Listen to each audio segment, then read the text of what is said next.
बिस्वास dog trainer. जय बिस्वास नावाचा एक अत्यंत नावाजलेला डॉग ट्रेनर आहे. अशी माहिती फार दिवसापासून मिळाली होती. त्याच्याशी संवाद साधण्याचे, त्याला भेटण्याचे खूप प्रयत्न चालले होते, परंतु काही कारणाने योग येत नव्हता. माझ्या पुस्तकासाठी डॉग ट्रेनर म्हणून मला जय बिस्वासच पाहिजे होता. अखेर प्रयत्नांती त्याचा कॉन्टॅक्ट मिळाला आणि त्याच्याशी बातचीत झाली. जय बिस्वासशी संवाद म्हणजे एका श्वानप्रेमीशी झालेलं संभाषण. श्वानप्रेम म्हणजे काय हे त्याच्याकडूनच समजून घ्यावं, जाणून घ्यावं.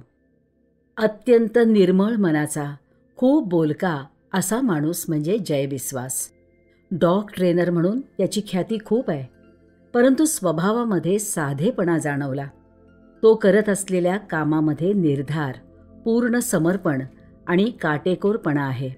किंबहुना या 3 गोष्टींवरच आज तो एवढा यशस्वी झाला आहे असं मला वाटतं.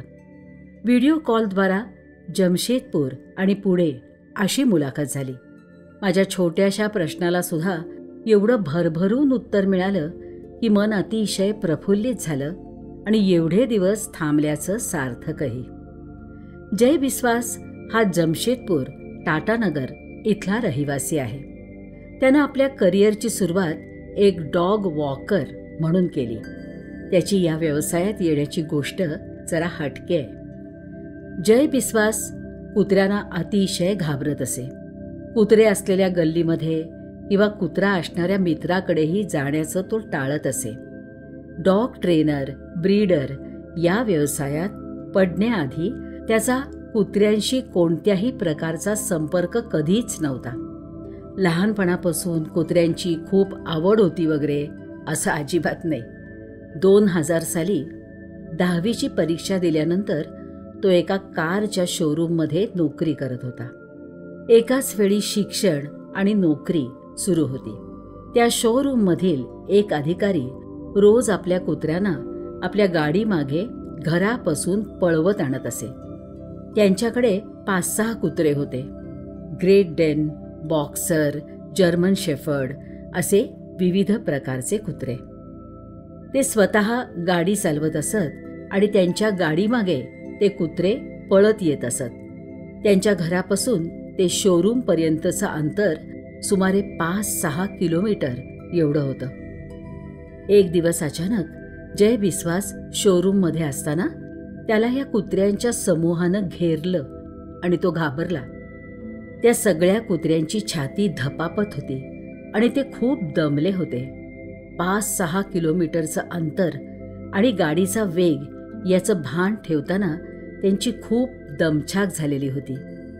जयच्या मनातल्या भीतीची जागा करुणेनं कधी घेतली ते त्यालाही कळलं नाही. त्याला त्या कुत्र्यांशी खूप जवळीक वाटली. त्या बिचाऱ्या कुत्र्यांकडे बघून जयनं त्यांच्या मालकाला सहज प्रश्न विचारला, तुम्ही यांना असं गाडीच्या मागे का पळवता? यावर ते गृहस्थ म्हणाले, काय करू, यांना रोज फिरवायला मला कोणी डॉग वॉकर मिळत नाहीये. मग काय तुम्ही यांना हमरस्त्यावरून असंच पळवत परत नेणार? एखादी गाडी आली आणि त्यांचा ॲक्सिडेंट झाला तर? जय बिस्वासच्या या प्रश्नांना त्यांच्याकडे उत्तर नव्हतं. गृहस्थ चांगले होते, श्वानप्रेमी होते.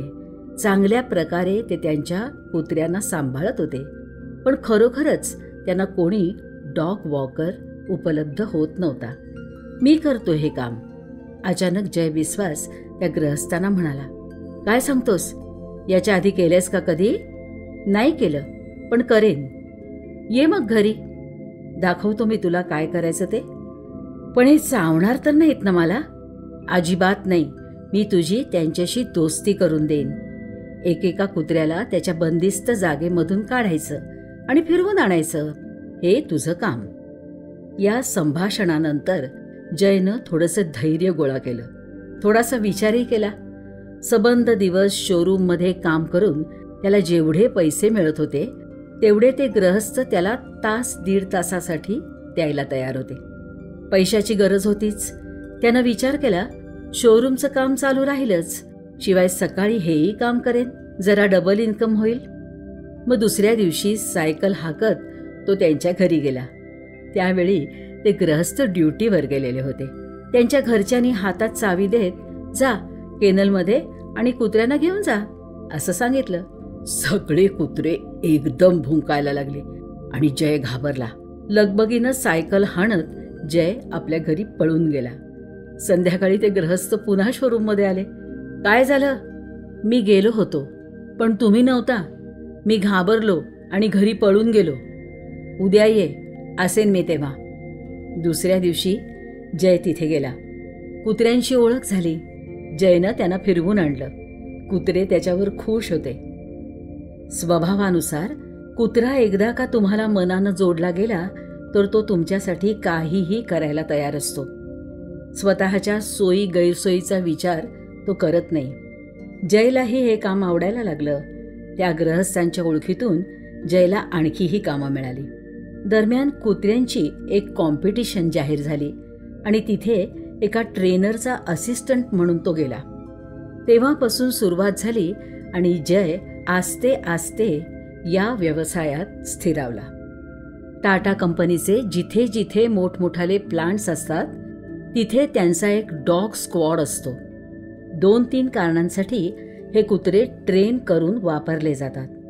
पोलीस दलासाठी, आर्म्ड फोर्सेससाठी, गुन्हेगारांचा शोध घेण्यासाठी टाटा कंपनी आपले ट्रेंड कुत्रे उपलब्ध करून देते. कंपनीच्या एरियाची रखवाली करण्यासाठी गार्ड डॉग्स म्हणूनही काहींचं ट्रेनिंग होतं. या कुत्र्यांसाठी सुमारे 200 ते 300 स्क्वेअर फीटचे आलिशान केनेल्स असतात. असे सुमारे 100 ट्रेन डॉग्स टाटांकडे असतात.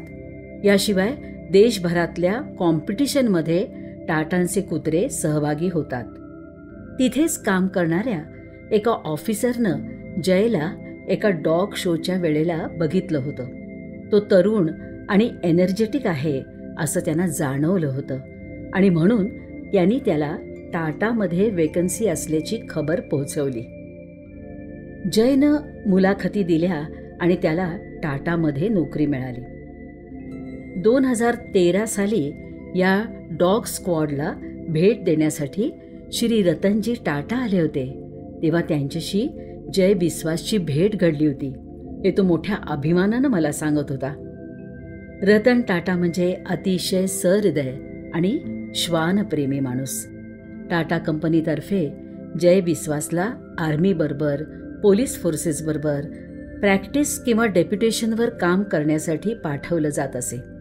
अर्थातच त्यामुळे आर्मीबरोबर काम करण्याची संधी मिळाली आणि अजूनही तो ते काम करतो.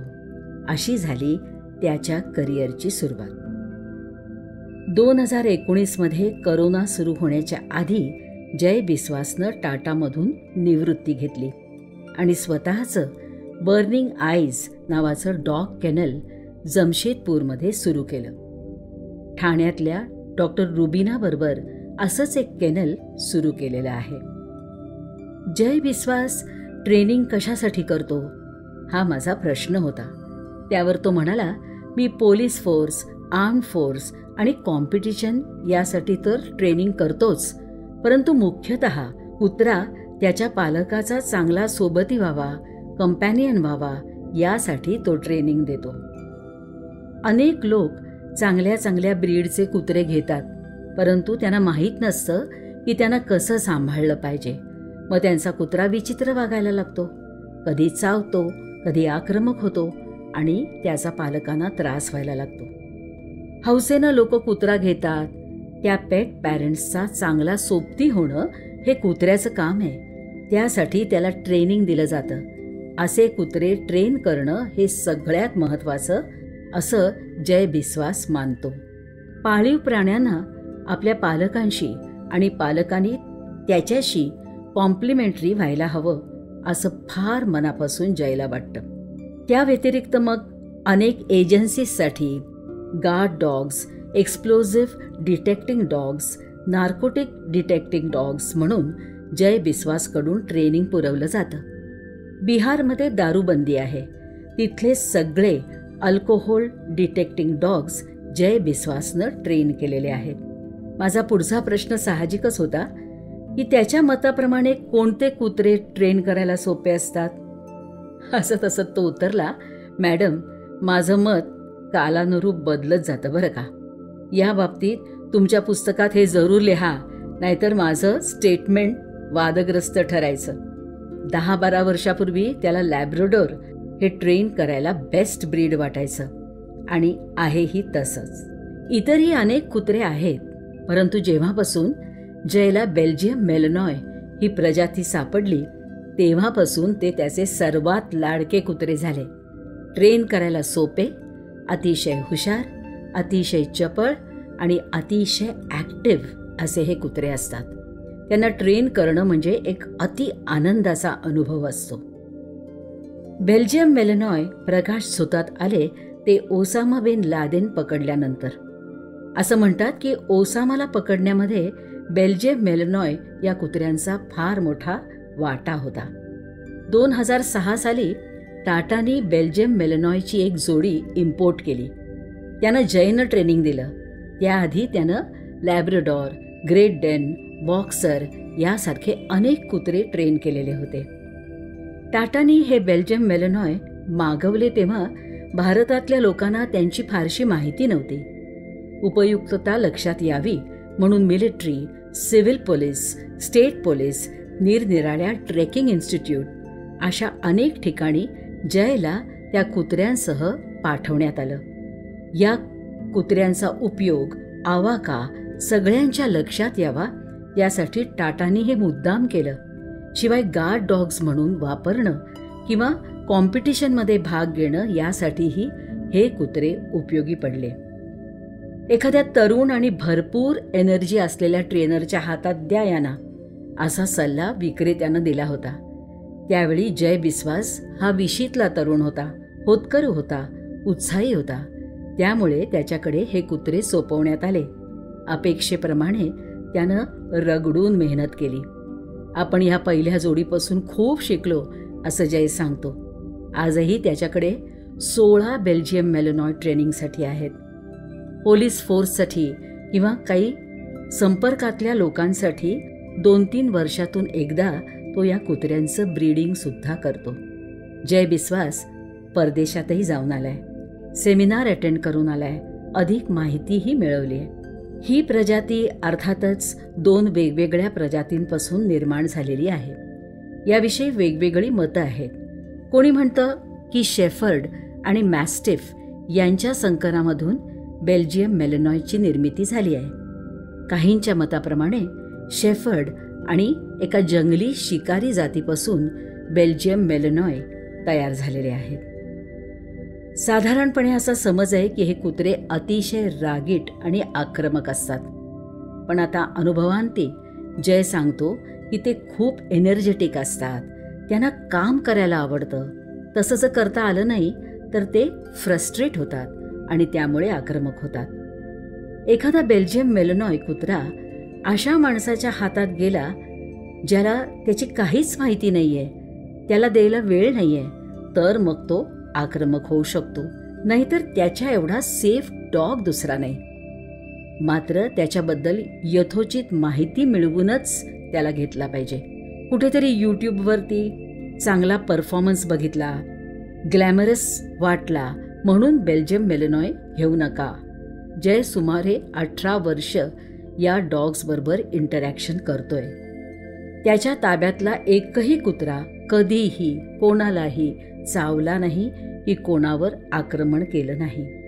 जितकी कुत्र्यांना ट्रेनिंगची गरज असते ना, तितकीच त्यांच्या पालकांना सुद्धा असते. बेल्जियम मेलनॉयची बरोबरी करू शकणाऱ्या काही भारतीय प्रजाती आहेत का? मी जयला विचारलं.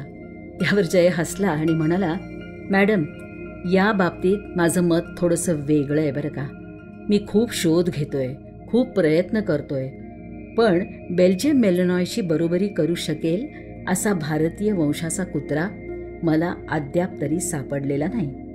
जर एखादा अतिशय निष्णात ब्रीडर असेल, जर लक्षपूर्वक जेनेटिक्सची काळजी घेऊन भारतीय वंशाचे कुत्रे त्याने निर्माण केले, तर कदाचित 10-15 वर्षांनी बेल्जियम मेलनॉयची बरोबरी करणारी प्रजाती आपल्याकडेही निर्माण होऊ शकते. एवढी वर्ष तू कुत्र्यांबरोबर काम करतोयस, काय वाटतं तुला त्यांच्याबद्दल? त्यावर जय बिस्वास भावूक झाला आणि म्हणाला, मी या व्यवसायात कसा आलो, कुठच्या मजबुरीने आलो तुम्हाला माहितीच आहे. पण आता मात्र मी पूर्णपणे माझ्या व्यवसायाशी, माझ्या कामाशी आणि अर्थातच कुत्र्यांशी एकरूप झालेलो आहे. गेल्या सुमारे 25 वर्षात कुत्र्यांच्या सान्निध्यात मी आलो नाही असा जवळजवळ एकही दिवस गेलेला नाही. माझं बाहेर जाणं, माझं टूरला जाणं सगळं या कुत्र्यांच्या संदर्भातच असतं. घरी तर बर्निंग आईज या माझ्या केनलच्या निमित्तानं कुत्रे असतातच. मला जर चॉईस दिला आणि विचारलं, तुला उर्वरित आयुष्य कुत्र्यांबरोबर काढायला आवडेल का माणसांबरोबर, तर मी कुत्र्यांना निवडेन माणसांपेक्षा. माझे श्वान मित्रच छान आहेत. एक वेळ मी माणसावर विश्वास ठेवणार नाही, पण यांच्यावर ठेवीन. एवढे हे विश्वासपात्र आणि निष्ठावान असतात. कित्येकांचं आयुष्य बदलून टाकण्याचं, सुधारण्याचं, त्यांना आधार देण्याचं काम हे पेट डॉग्स करतात. कित्येकांना जगण्याला उभारी देतात, डिप्रेशनमधून बाहेर काढतात, एखाद्याला आत्महत्या करण्यापासून सुद्धा परावृत्त करू शकतात. अतिशय आत्मीयतेनं जय बोलत होता. जय बिस्वासने त्याच्या मुलीसाठी एक कॉकर स्पॅनियल घरात सांभाळला आहे. तो त्यांच्या कुटुंबातला एक महत्त्वपूर्ण घटकच होऊन गेलाय. तो सगळं काही व्यक्त करू शकतो. ते बाहेर जायला निघाले तर त्याचा चेहरा पडतो. ते घरी आले की त्याला प्रचंड आनंद होतो. ते जेवायला बसले तर माझं जेवण कधी येणार असा जणू तो प्रश्न विचारतो. त्याला जेवायला दिलं तर आजचं जेवण त्याला फार आवडलं आहे हे तो मूकपणे व्यक्त करतो. त्याला सगळं माहिती असतं असं जय सांगत होता. जय बिस्वास ठामपणे म्हणतो की घरात पेट असलेली मुलं अधिक बुद्धिमान, संवेदनशील, कृतिशील होतात. त्यांची एकाग्रता वाढते, निश्चय वाढतो. ती मुलं विचलित होत नाहीत. जबाबदारीची जाणीव त्यांना पटकन येते. जयनं स्वतःच्या मुलीवरून काढलेला एक निष्कर्ष असा आहे की घरात पेट आल्यामुळे मुलांचा स्क्रीन टाईम बराच कमी होतो. त्याच्या मुलीचं म्हणे जवळजवळ 80% स्क्रीन टाईम कमी झालेला आहे. पण त्यासाठी त्यांना आपल्या पेटची जबाबदारी घ्यायला शिकवावं लागतं. पेटला अंघोळ घालणं, त्याचे केस विंचरणं, त्याला खायला देणं, त्याला फिरवून आणणं हे सगळं त्यांना स्वतः करायला लावायला पाहिजे. नुसतं वाढदिवसाचं गिफ्ट म्हणून पेट आणून घरात ठेवलं तर काहीही उपयोग होणार नाही. पालकांनी व्यवस्थित मार्गदर्शन करायला हवं. हा माझा निष्कर्ष तुम्ही जरूर लिहा हं, असं आवर्जून जय बिस्वासनं मला सांगितलं. कोरोनाच्या काळामध्ये एकटेपणावर मात करण्यासाठी किंवा डॉक्टरांच्या सल्ल्यामुळे अनेकांनी कुत्रे घरात आणले. पण कोरोना संपल्यानंतर पुन्हा जेव्हा हे लोक कामावर जायला लागले तेव्हा त्यांना त्या कुत्र्यांचा त्रास व्हायला लागला. आज परिस्थिती अशी आहे की त्यातले कितीतरी कुत्रे रस्त्यावर किंवा शेल्टरमध्ये सोडून दिलेले आहेत. व्यवस्थित काळजी न घेतल्यामुळे कितीतरी मृत्युमुखी पडले आहेत. जय बिस्वासला कोरोना काळानंतर आम्हाला आमचा कुत्रा देऊन टाकायचा आहे असे दररोज 10 तरी फोन येतात. तर असं होता उपयोगी नाही. घरातला पाळीव कुत्रा तुमचा सोबती सखा असतो. आज घेतला उद्या फेकून दिला असं करण्याची ती वस्तू नाही. काही लोकांना भटक्या कुत्र्यांची अतिशय दया येते आणि ते त्यांना रेस्क्यू करून आपल्या घरी आणतात. अशा वेळेला आपल्या घरामध्ये किती जागा आहे हे बघण्याची गरज असते. एका महिलेच्या 600 स्क्वेअर फीट घरामध्ये 6 कुत्रे रेस्क्यू करून सांभाळलेले होते. त्या कुत्र्यांचा खूप त्रास व्हायला लागला सोसायटीतल्या लोकांना. पोलीस कंप्लेंट झाली आणि त्यामुळेच की काय ती महिला स्वतःच आजारी पडली. आपण हे लक्षात घेतलं पाहिजे की आपण आधी स्वतः नीट असलं पाहिजे तरच आपण दुसऱ्या कोणाला मदत करू शकतो. जय बिस्वास भटक्या कुत्र्यांना मदत करताना एक व्यावहारिक दृष्टिकोन स्वीकारतो. रस्त्यावर अपघातात सापडलेला कुत्रा दिसला तर तो सर्वात आधी त्याच्यावर प्राथमिक उपचार करतो. आवश्यकता असली तर डॉक्टरांचा सल्ला घेतो आणि गरज पडल्यास त्याला काही दिवस सुरक्षित ठिकाणी ठेवतो.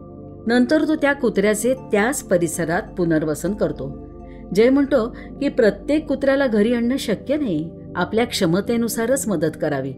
अतिरिक्त जबाबदारी घेतली तर मानसिक ताण वाढू शकतो. जय बिस्वास जमशेदपूरला वर्षातून एकदा डॉग लव्हर्स, डॉग पॅरेंट्स यांच्यासाठी 21 दिवसाचं एक शिबिर घेतो. जमशेदपूर तसं निवांत शहर आहे, त्यामुळे तुम्ही बाहेरच्या जगाशी कट आउट होऊ शकता.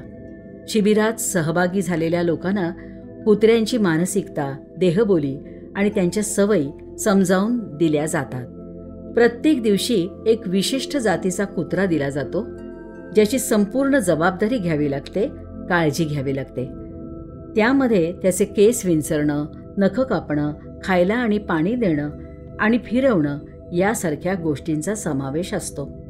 शिबिराच्या दरम्यान सकाळपासून रात्रीपर्यंत तुम्ही कुत्र्यांच्याच सान्निध्यात असता. मनुष्य दर्शन जवळजवळ नाहीच. काही दिवसांनी शिबिरार्थी भुंकायला लागतात, म्हणजे एकमेकांशी कम्युनिकेट करताना ते कुत्र्याची भाषा वापरण्याचा प्रयत्न करतात. तेव्हा शाबासकी देत जय म्हणतो, आता तुम्ही खरे श्वानप्रेमी झाला आहात. जयचा दृष्टिकोन असा आहे की कुत्रा पाळणं ही केवळ हौस नसून विचारपूर्वक घेतलेला निर्णय असावा. कुत्रा का हवा आहे, कोणता ब्रीड योग्य आहे, किती वेळ आणि जागा उपलब्ध आहे आणि आपली आर्थिक क्षमता किती आहे याचा विचार करूनच निर्णय घ्यावा. कारण कुत्र्याच्या देखभालीसाठी लसीकरण, वैद्यकीय खर्च, आहार आणि स्वच्छतेसाठी आवश्यक उपकरणं घेण्यासाठी खर्च येतो. जय बिस्वास यानं एक महत्त्वाची गोष्ट अधोरेखित केली आहे की भटके कुत्रे आणि पाळीव कुत्रे म्हणजे ब्रीड डॉग्स दोघांनाही सारखीच मायेची आणि देखभालीची गरज असते.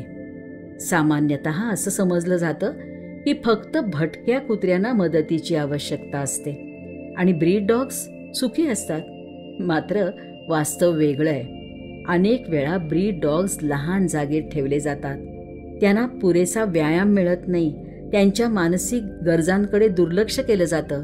या परिस्थितीत तेही शोषितच ठरतात. जय बिस्वास म्हणाला, मी प्रत्येक वर्षी किमान 100 लोकांना तरी कुत्रा पाळण्यापासून परावृत्त करतो. कुत्रा पाळण्याची हौस असलेली मंडळी जेव्हा माझ्याकडे येतात तेव्हा मी त्यांना कागद आणि पेन्सिल देऊन सांगतो की मी जे प्रश्न आता तुम्हाला विचारीन त्याची उत्तरं तुम्ही कागदावर लिहा. सकाळी किती वाजता उठता, त्याच्यानंतर काय काय करता, तुमच्याकडे किती वेळ उरतो, तुमची आमदनी किती आहे, कुत्रा पाळायचा असेल तर खर्च आहे, त्याची व्यवस्था काय आहे, जर संपूर्ण आठवडाभर तुम्हाला कामाला जावं लागत असेल, शनिवार रविवार शिवाय तुमच्याकडे वेळ नसेल तर त्या वेळामध्ये तुमच्या कुत्राकडे कोण लक्ष देणार. असे सगळे प्रश्न ऐकल्यानंतर तो हौशी माणूस म्हणतो, मी असा कधी विचारच केला नव्हता. जय बिस्वास म्हणतो, असा विचार तुम्हाला आधीच करायला पाहिजे. हे सगळं जर तुम्ही सांभाळू शकत असाल आणि तसं तुम्ही मला निश्चितपणे सांगू शकत असाल तरच तुम्ही कुत्रा घ्या, नाहीतर कुत्रा घेऊ नका. कुत्रा हे फर्निचर नाही जे तुम्ही घ्याल आणि तुमच्या घरातच कोपऱ्यामध्ये पडून राहील. घरातल्या कामवालीनं एकदा फडका मारला किंवा ते पुसलं की झालं असं नसतं. घरातल्या एखाद्या लहान बाळाकडे जेवढं लक्ष द्यावं लागतं अगदी तेवढंच किंबहुना त्याहूनही अधिक लक्ष कुत्र्याला द्यावं लागतं. तसं जर तुम्ही करू शकलात तर कुत्रा हा एक अप्रतिम असा सोबती आणि सखा होऊ शकतो. जर यापैकी काहीही करता आलं नाही तर कुत्रा तुमच्यासाठी एक दुःस्वप्न ठरू शकतो. अनेक वेळा अनेक जण जयला म्हणतात की अरे, कुत्रा विकणं हा तुझा एक व्यवसाय आहे, लोकांना परावृत्त करून तू तुझंच नुकसान नाही का करून घेतोस. त्यावर तो उत्तर देतो की देवाच्या दयेनं त्याच्याकडे पुरेशी सुबत्ता आहे.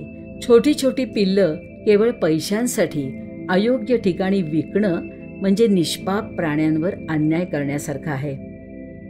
सजगता निर्माण करूनच या पाळीव कुत्र्यांचं आपण भलं करू शकतो असा त्याचा ठाम विश्वास आहे. हे सगळं ऐकल्यानंतर सगळीच कुटुंब कुत्रा घेण्याचा विचार सोडून देतात असं नाही. काही लोक आपल्या वेळेचं, आपल्या बजेटचं व्यवस्थित प्लॅनिंग करतात, तयारी करतात आणि मग कुत्रा घेतात. जयच्या मते कुत्र्यासाठी व्यायाम हा सगळ्यात महत्त्वाचा. त्याला दिवसातून 2 वेळा तरी मस्तपैकी लांब वॉकला नेलं पाहिजे. दिवसातून 2दा तरी त्याचे केस विंचरावेत. त्याची इतर कुत्र्यांशी, माणसांशी ओळख करून देण्यात यावी. सर्वात कमी महत्त्वाचं आहे ते म्हणजे खाणं. बहुतेक पाळीव कुत्र्यांना अति खाणं दिलं जातं, ज्यामुळे त्यांना गॅस, त्वचाविकार होऊ शकतात आणि स्थूलता येऊ शकते. योग्य प्रमाणात पोषक आहार दिवसातून एकदाच दिला तरी पुरेसा असतो. कुत्रा हा जंगली लांडग्याचा वंशज आहे. त्यांना जंगलात रोज अन्न मिळत नाही. ते शिकार करून खातात आणि पुढे काही दिवस उपाशी राहू शकतात. त्यामुळे पाळीव कुत्र्यांना देखील वारंवार अन्न देण्याची गरज नाही. जयचा संदेश स्पष्ट आहे. कुत्र्यांना अति खाणं देणं टाळा आणि त्यांच्या आरोग्याची योग्य काळजी घ्या. कुत्र्यांना मानवी प्रेमाच्या काही पद्धती, जसं मिठी मारणं, अंथरुणात झोपवणं किंवा सतत लाड करणं आवडत नाही. अनेक कुत्र्यांना मिठी मारल्यावर अस्वस्थ वाटतं, कारण त्यांना मोकळेपणानं हालचाल करणं आवडतं. कुत्र्यांच्या नैसर्गिक वर्तनाची माहिती नसल्यामुळे अनेक वेळा चुकीच्या सवयी निर्माण होऊन जातात. जय सांगतो. जयचा सल्ला आहे, कुत्र्यांना त्यांच्या नैसर्गिक पद्धतीनं जगू द्या. त्यांना मोकळं फिरू द्या, शोध घेऊ द्या आणि इतरांशी मिसळू द्या. त्यानं आपल्या स्वतःच्या कुत्र्यांना प्रशिक्षण देऊन पट्टा न लावता मोकळेपणानं फिरायला शिकवलं आहे, ज्यामुळे ते सुरक्षितपणे रस्त्यावरून फिरू शकतात. सारांश: कुत्र्यांच्या खऱ्या गरजा समजून त्यांना त्यांच्या नैसर्गिक वर्तनानुसार जगू द्या आणि लाड किंवा चुकीच्या सवयी टाळा आणि त्यांच्या आरोग्यपूर्ण आयुष्यासाठी योग्य माहिती मिळवा. जय बिस्वास असंही सांगतो की कुत्र्यांना कधीमधी बोर्डिंगमध्ये सुद्धा पाठवायला हवं. अर्थात तिथली व्यवस्था चांगली आहे की नाही वगैरे आधी बघा, पण बोर्डिंगमध्ये पाठवायला घाबरू नका. त्याला इतर कुत्र्यांशी मिसळू दे, माणसांची माहिती होऊ दे. नाहीतर 2-2, 3-3 वर्ष कुत्र्यांना बाहेर नेऊन लोकांशी मिसळून दिलं जातच नाही. हे त्यांच्यासाठी चांगलं नाही. लोक म्हणतात की डॉक्टरने सांगितलं आहे की बाहेर पडला तर इन्फेक्शन होईल. जय म्हणतो नाही होणार इन्फेक्शन, आणि तसं व्हायचंच असेल तर ते त्याच्या कानातून होईल, हवेतून होईल. घाबरून जाऊन त्याला घराच्या बाहेर काढायचं नाही, असं करू नका. असं झाल्यानं कुत्र्याच्या स्वभावामध्ये फरक पडतो. अनेक वेळा पेट्समध्ये जी आक्रमकता आढळते ती असं त्याला मिसळू न दिल्यामुळे, सोशलाइज न केल्यामुळे तयार होते. स्वाभाविकच तो एकलकोंडा आणि चिडचिडा होतो. बाहेरच्या लोकांचं त्याला भय वाटतं. मला जय घेत असलेल्या विविध ट्रेनिंगची फार उत्सुकता होती. माझा प्रश्न होता की हे नार्कोटिक ट्रेनिंग किंवा अल्कोहोल डिटेक्टिंग ट्रेनिंग कसं करतात. यावर जय बिस्वास म्हणाला, मॅडम ते खूप टेक्निकल असतं, पण तरीसुद्धा काही अंशी तुम्हाला समजावून सांगण्याचा प्रयत्न करतो. या ट्रेनिंगची सुरुवात होते पिल्लू सिलेक्ट करण्यापासून. सुमारे 10 ते 15 आठवडे मी पिल्लाचं अवलोकन करतो. जेनेटिक्सचा यामध्ये फार मोठा भाग असतो.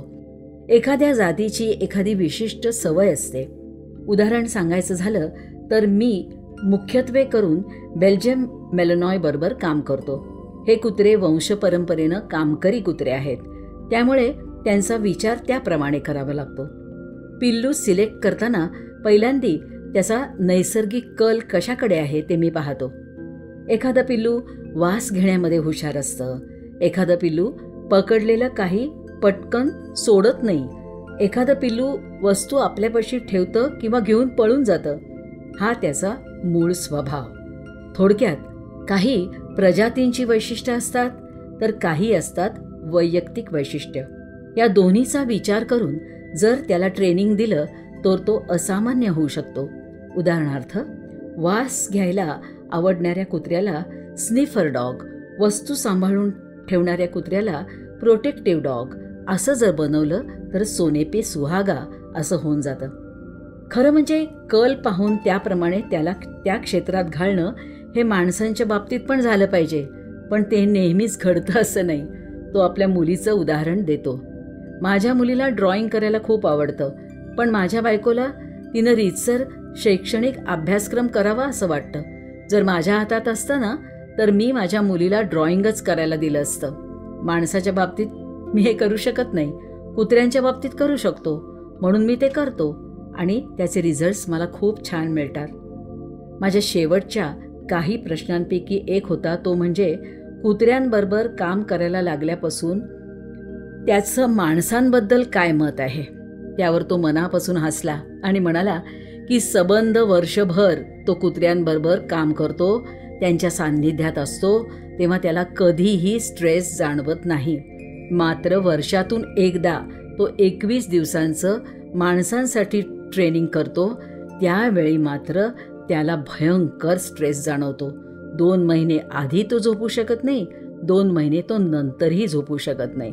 यावरून आपल्या लक्षात येतं की माणसांबद्दल त्याचं काय म्हणणं आहे. एक थक्क करून सोडणारी घटना.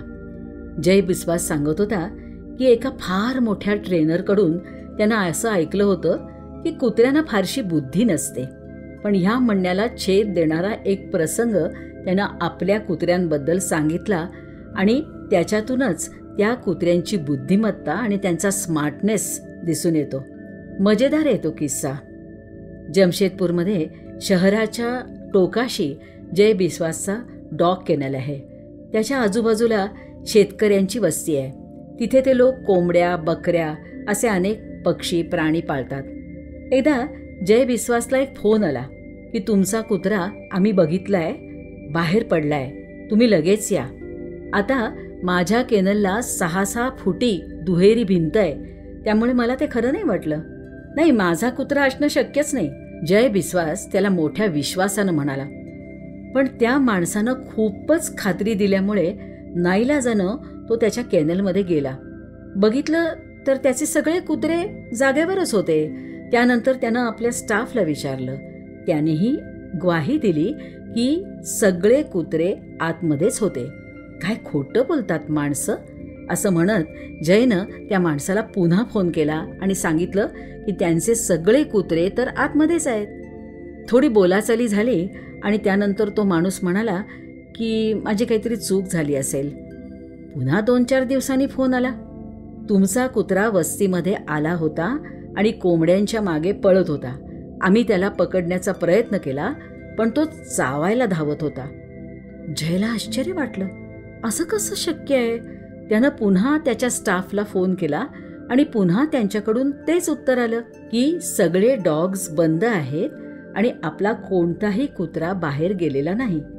पण यावेळी मात्र त्या फोन करणाऱ्या माणसाबरोबर आणखीन 2-4 जण बोलत होते आणि त्यांनी कुत्र्याचं वर्णन केलं की त्याच्या गळ्यामध्ये एक काळा दोरा होता, त्याच्यामध्ये निळं लॉकेट आहे वगैरे वगैरे. ते वर्णन त्याच्या एका कुत्र्याशी मिळतं-जुळतं होतं. त्यानं स्टाफकडे चौकशी केली की अमुक एक वेळेला तुम्ही कुठे होतात.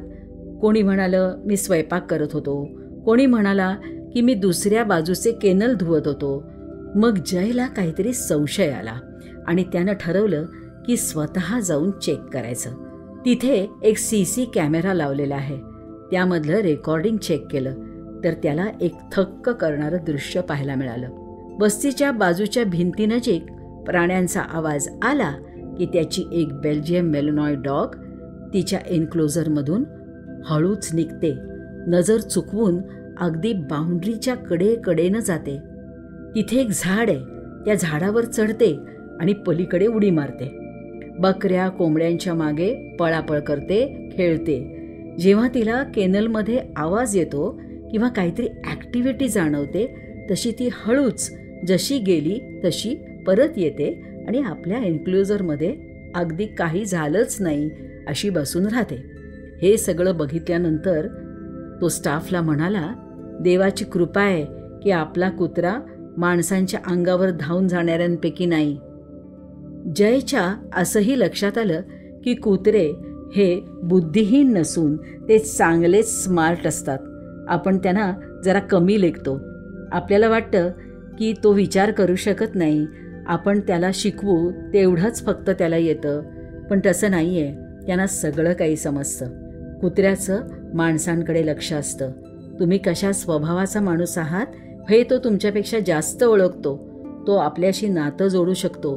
आपल्याशी संवाद साधू शकतो, आपला खऱ्या अर्थानं सखा होऊ शकतो. बऱ्याच लोकांचं आयुष्य कुत्रा आल्यानंतर पालटलेलं जयनं पाहिलंय, असं तो सांगत होता. आयुष्यात राम न उरलेले, आत्महत्या करायला निघालेले अनेक जण कुत्रा संपर्कात आल्यानंतर पूर्णपणे पालटले आहेत. डिप्रेशनमध्ये गेलेले आणि मानसिकरित्या खचलेले लोक कुत्रा घेतल्यामुळे किंवा घेतल्यानंतर पूर्णपणे स्थिर झालेले आहेत. त्यामुळे तुमच्या मनाचं संतुलन राखण्यासाठी घरातला पेट डॉग खूप उपयोगी पडू शकतो. निरपेक्ष प्रेम तुमच्यामध्ये खूप बदल घडवू शकतं. जय बिस्वास अखंडपणे बोलत होता. मी कुत्र्यांबद्दल कितीही तास नॉनस्टॉप बोलू शकतो, असं तो हसत हसत म्हणाला. मला अजून खूप काही करायचं आहे मॅडम. प्रेम आणि आदर याच्यामधली रेषा अगदी पुसट असते. मला कोणी विचारलं की तू कुत्र्यांवर प्रेम करतोस का, तर मी म्हणतो की नाही, मी कुत्र्यांवर प्रेम नाही करत, मी त्यांचा आदर नक्कीच करतो. जेव्हा मी कुत्र्यांना माझ्याकडे आणतो, त्यांना 20 किंवा 30 स्क्वेअर फीटच्या एन्क्लोजरमध्ये ठेवतो, तेव्हा मी त्यांचं स्वातंत्र्य काही अंशी हिरावून घेतो आणि त्यामुळेच त्याची पूर्ण जबाबदारी माझी असते.